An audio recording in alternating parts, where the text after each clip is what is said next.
Udyavara Dharmasthala Manjunatheshwara Ayurveda college ಹಾಗೂ ಆಸ್ಪತ್ರೆಯಲ್ಲಿ ನೂತನವಾಗಿ ನಿರ್ಮಿಸಲಾದ ರತ್ನಶ್ರೀ ಆರೋಗ್ಯ ಧಾಮವನ್ನು ಕೇಂದ್ರ ಆಯುಷ್ ಸಚಿವ ಸರ್ಬಾನಂದ ಸೋನಾವಾಲ್ ಉದ್ಘಾಟಿಸಿದರು.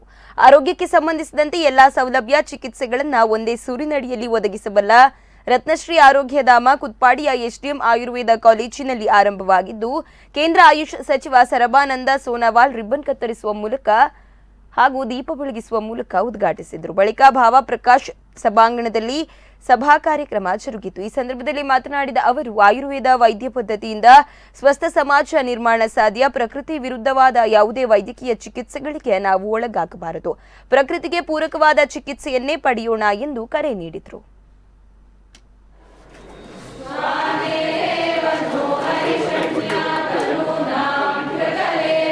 ಇಲ್ಲಿಯ ವಿಜ್ಞಾನ ಸುಜ್ಞಾನವೆಲ್ಲವೂ ತೀರ್ಥ. Strike at the root of penury in our hearts. Give us strength lightly to bear our. Give us strength never to disown the poor or bend our knees before insolent might.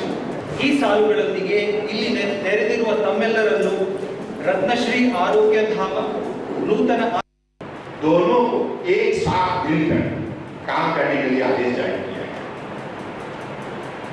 और उनकी इच्छा के मुताबिक हम लोगों ने प्रक्रिया शुरू किया है। दोनों विभाग के लक्ष्य एक ही है कि हमारे देश की जनता की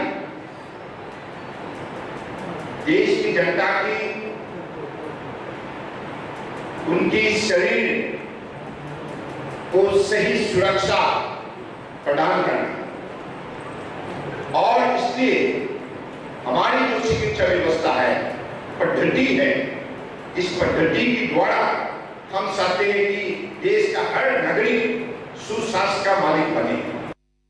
ಹಾಗೆ ಮಾಡಿಕೊಂಡು ಉಡುಪಿ ಕೃಷ್ಣ ಬಾಲಕೃಷ್ಣ ಮಹಾದೇವ್ ಅವರನ್ನು ಕೂಡ ಸ್ಮರಿಸಿ ಇವತ್ತು ನಮ್ಮ ರತ್ನಶ್ರೀ ಆರೋಗ್ಯ ಧಾಮ ಆಯುರ್ವೇದ ಬಹಳ ಕಡಿಮೆ, ಅದರಲ್ಲಿ ಯಾರು ಹೋಗೋದಿಲ್ಲ, ಇಲ್ಲಿ ಹೆಚ್ಚು ಚಿಕಿತ್ಸೆಗೆ ಜನ ಬರೋದಿಲ್ಲ ಅನ್ನುವಂಥ ಕಾಲದಲ್ಲಿ ಆಸ್ಪತ್ರೆಗೆ ಹೋಗಿದ್ರೆ ವಾಸನೆ ಬರುತ್ತೆ, ಎಣ್ಣೆ ವಾಸನೆ, ಕಮೆಂಟ್ ವಾಸನೆ ಎಲ್ಲ ಬರುತ್ತೆ ಅನ್ನುವಂಥ ಸಮಯದಲ್ಲಿ ಈ ಕ್ಷೇತ್ರಕ್ಕೆ ನಾವು